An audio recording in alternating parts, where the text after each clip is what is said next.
Explorando el sonido.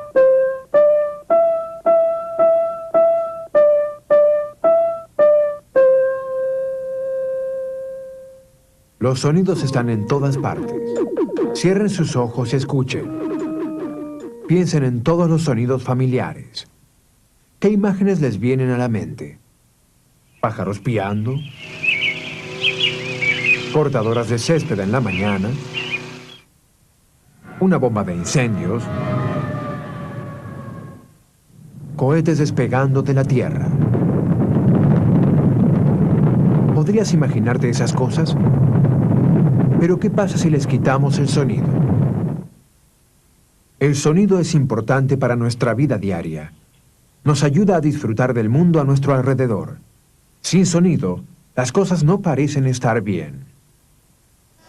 El sonido es posible gracias a las vibraciones. Algo debe estar vibrando, moviéndose hacia atrás y hacia adelante. El sonido solo puede viajar cuando hay algo por donde viajen las vibraciones. El aire es la sustancia más común por la que viaja el sonido, pero en realidad, el sonido puede viajar por muchas otras cosas además del aire. En otras sustancias, el sonido hasta viaja más rápido que el aire. Aquí hay una comparación de la velocidad del sonido con distintos materiales. Noten que en el aire, el sonido viaja alrededor de 330 metros por segundo, lo que es un poco más de 1000 pies por segundo. En agua, el sonido viaja cerca de 4 veces más rápido que en el aire. Y en el acero, casi 15 veces más veloz. ¿Pueden adivinar por qué el sonido viaja más rápido en los líquidos y en los sólidos? Bien, piensen en los átomos y en las moléculas de los gases, líquidos y sólidos.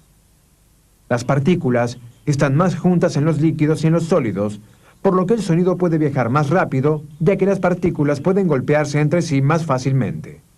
Cuando ven fuegos artificiales, ven la explosión antes de escucharla. ¿Qué viaja más rápido? ¿El sonido o la luz? Piensen acerca de otra situación, como durante una tormenta de relámpagos. Vemos primero el relámpago y después oímos el trueno. La luz es realmente lo más rápido que conocemos. Viaja a 300.000 kilómetros por segundo, o 186.000 millas por segundo. El sonido, comparado a la velocidad de la luz, apenas se mueve. Puede que hayan notado que las sirenas suenan con tono alto cuando vienen hacia ti, y cuando se alejan, el sonido es de tono bajo. Eso se llama efecto Doppler.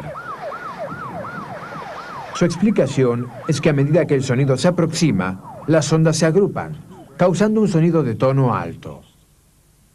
Cuando el sonido se aleja, las ondas se separan más y el sonido es más bajo. Cuando un objeto vibra, perturba las moléculas de aire que tiene alrededor. Las moléculas transportan la energía del sonido en todas direcciones. El sonido viaja como ondas. Piensa en una onda en el agua. Si arrojamos una piedra en un estanque, las ondas se mueven desde donde la piedra golpeó al agua. Las ondas sonoras viajan ondulando, pero en todas direcciones. Aquí hay un diapasón. Cuando lo golpeamos, emite un cierto tono. Si pudiéramos ver lo que sucede, podría verse así. El diapasón está vibrando. Mientras los dientes se mueven, empujan moléculas de aire alrededor de ellos. Las moléculas se juntan, lo que se llama compresión. Luego hay lugares en donde las moléculas se expanden entre las compresiones. Esta zona de expansión se llama retracción. Toda la onda sonora viaja como una onda longitudinal, por lo que el sonido es llevado comprimiendo algunas moléculas y dejando áreas entre las compresiones con menos moléculas. Aquí hay otro ejemplo de esta idea. El resorte es extendido y pasa sobre el suelo. Agrupamos algunas de sus secciones y después lo dejamos ir. Noten que viaja el largo del resorte con zonas de compresión y retracción. Recuerden, el sonido necesita un material por donde viajar. En el espacio exterior, en donde no hay gases, el sonido sería imposible. La vacuidad del espacio se llama vacío. No existen moléculas o materia por las que se mueva el sonido, así que en el espacio exterior no hay sonidos. Dos cosas hacen falta para hacer sonidos: materia de vibración para crear las ondas y un medio, y algo para trasladar las ondas de sonido. El grado de vibración se llama frecuencia del sonido. La frecuencia es cuántas veces el sonido vibra en una cierta cantidad de tiempo. La frecuencia se mide en una unidad llamada Hertz, por Heinrich Hertz, quien demostró la existencia de ondas de radio en 1886. Una vibración por segundo es un Hertz, 2 vibraciones por segundo son 2 Hertz, etc.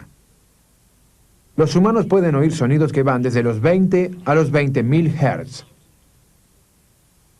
Eso significa que no podemos oír sonidos que tengan frecuencias menores a 20 vibraciones por segundo o mayores que 20.000 vibraciones por segundo.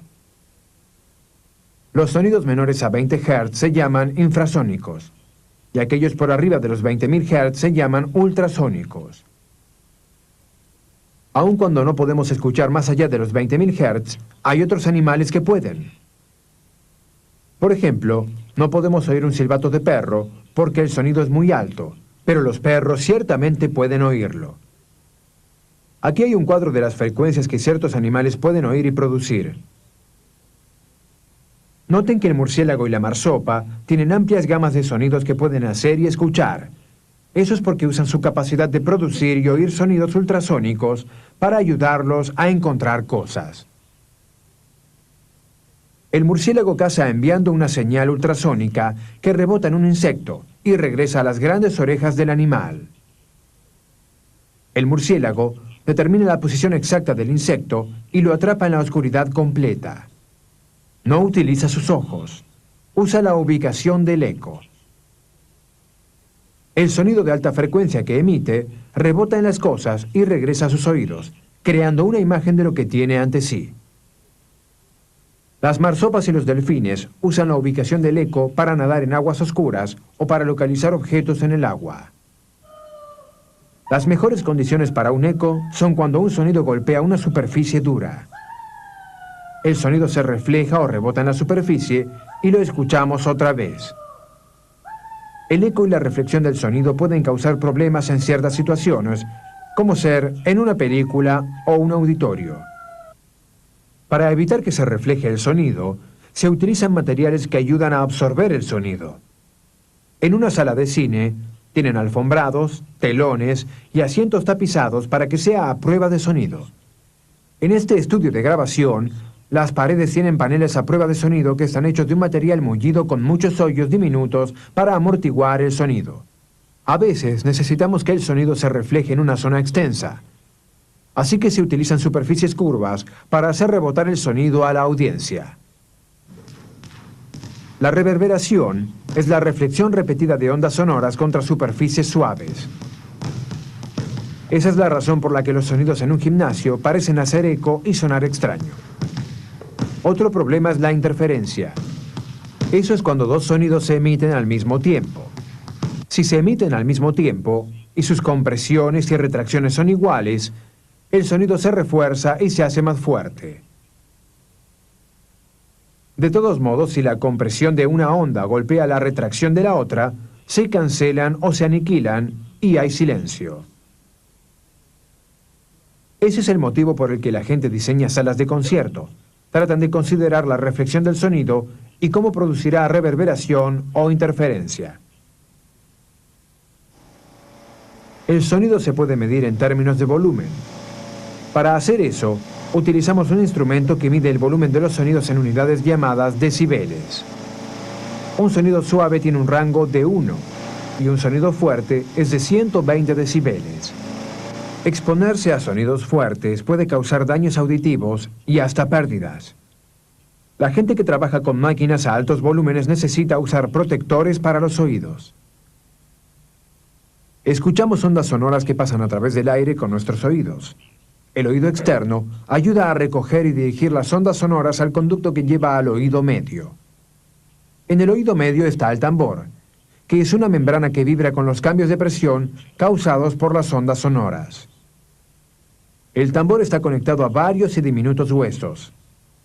Se llaman el martillo, el yunque y el estribo. Ellos amplifican o incrementan el sonido. Los huesos están unidos al caracol del oído interno. El caracol está lleno de un líquido que cambia la señal a un mensaje eléctrico. Este mensaje después es enviado al nervio auditivo, que va al cerebro. El cerebro entonces interpreta el sonido. La música es una parte importante y apreciada de nuestras vidas. Es distinta del ruido porque ella está hecha de patrones regulares. La música tiene tono, ritmo y calidad. El tono tiene que ver con la frecuencia de las vibraciones. Las vibraciones más cercanas producen notas altas y las vibraciones expandidas producen notas bajas. El ritmo es un patrón regular de tonos. La calidad de la música sale de los tonos diferentes. Podemos usar este osciloscopio para ver las representaciones eléctricas de los sonidos. Este teclado electrónico está conectado al osciloscopio. Cuando tocamos una tecla del teclado, podemos ver una imagen del patrón de onda. Los puntos altos se llaman crestas y los puntos bajos se llaman depresiones. La distancia entre una cresta y la siguiente, o desde una depresión a la otra, se llama longitud de onda. Si tocamos una nota grave y después una aguda, podrán ver cómo cambia la frecuencia. Las notas graves tienen una frecuencia que es más extendida y la longitud de onda es mayor. Una nota aguda tiene longitud de onda y frecuencia que es más alta. Noten que si cambiamos a un sonido de otro instrumento, el resultado es un patrón de onda que es distinto en su forma. Los sonidos del piano y la trompeta en el teclado tienen distintos patrones de onda. El osciloscopio es beneficioso para analizar y estudiar los sonidos. Hay 3 categorías para los instrumentos musicales: de cuerda, viento y percusión. Cada clase de instrumento debe ser capaz de hacer mover partículas de aire. Una vez más, la vibración es la clave del sonido. Con los instrumentos de cuerda, la cuerda es rasgueada o golpeada y comienza a vibrar. La parte hueca del instrumento ayuda a incrementar el volumen de esta vibración. Aquí hay un ejemplo con un diapasón. Lo golpeamos y el sonido que emite es leve hasta que lo llevamos a la caja que lo rodea, que incrementa el volumen o amplifica el diapasón. Los instrumentos de viento dependen de la vibración del viento dentro del instrumento para crear sus tonos. A veces estos cambian cubriendo y descubriendo hoyos que hacen a la columna de aire más corta o más larga. A veces los instrumentos crean el sonido cambiando el largo de la columna de aire, como ser deslizando el tubo en forma de U hacia afuera y hacia adentro en un trombón. Los instrumentos de percusión pueden hacer música con una membrana extendida a la que golpea una mano, un palillo o una masa. La membrana extendida está firmemente fijada a un borde o estructura. Cuando se golpea la membrana, hace que el aire vibre en la estructura. Estructuras de distinto tamaño producen sonidos diferentes. Por supuesto que no necesitan costosos instrumentos musicales para producir sus propios sonidos. Se pueden usar cosas de la casa. Aquí hay ciertos ejemplos. El primero está hecho con una sección de tubería plástica. Háganlo girar por sobre sus cabezas y noten el extraño sonido. Háganlo más fuerte hasta que escuchen cómo va cambiando. Pueden tomar un vaso de vino y servirle unos 3 centímetros de agua. Después, mojen su dedo y pásenlo suavemente por el borde de la copa. Asegúrense de sostener el vaso con la otra mano para ver cómo cambia el sonido. Prueben distintas cantidades de agua para ver los distintos sonidos. Hagan una guitarra con los elementos que mostramos. Los tornillos se usan para ajustar la línea de pescar, de modo que puedas tener el aire vibrando. Hagan distintas notas.